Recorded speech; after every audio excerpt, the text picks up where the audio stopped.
RCB ফাইনেলৰ পূৰ্বেই তাৰকা খেলুৱৈ ডেভিডৰ অনুপস্থিতি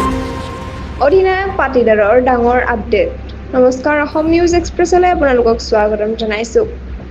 এই মুহূৰ্তৰ মুখ্য সংবাদ IPL 2025ৰ ফাইনেল মেচ আজি সন্ধিয়া 7:30 পৰা অনুষ্ঠিত হ'ব আহমেদাবাদৰ নৰেন্দ্ৰ মোদী ষ্টেডিয়ামত মুখামুখি হ'ব ৰয়েল চেলেঞ্জাৰ্ছ বেংগালুৰু আৰু পঞ্জাৱ কিংছ কিন্তু মেচৰ পূৰ্বেই দলৰ বাবে এক ডাঙৰ চিন্তা অষ্ট্ৰেলিয়াৰ তাৰকা খেলুৱৈ ডেভিডে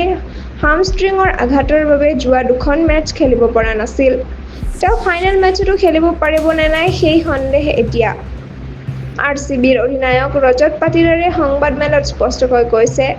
যে এতিয়ালৈকে আমি ডেভিডৰ অৱস্থাৰ বিষয়ে নিশ্চিত নহয় চিকিৎসক তেওঁৰ লগত আছে আজি সন্ধিয়াৰ ভিতৰত চূড়ান্ত সিদ্ধান্ত লোৱা হ'ব এই ছিজনত ডেভিডে 12খন মেচত 187 ৰান সংগ্ৰহ কৰিছে ষ্ট্ৰাইক ৰেট 185.14 তেওঁৰ বৰঙণি আছিল 3 কোটি টকা আৰু এই ছিজনত RCBৰ বাবে অতি গুৰুত্বপূৰ্ণ ভূমিকা পালন কৰিছিল যদি তেওঁ ফাইনেলৰ পৰা বাহিৰত থাকে তেন্তে ই RCBৰ বাবে এক ডাঙৰ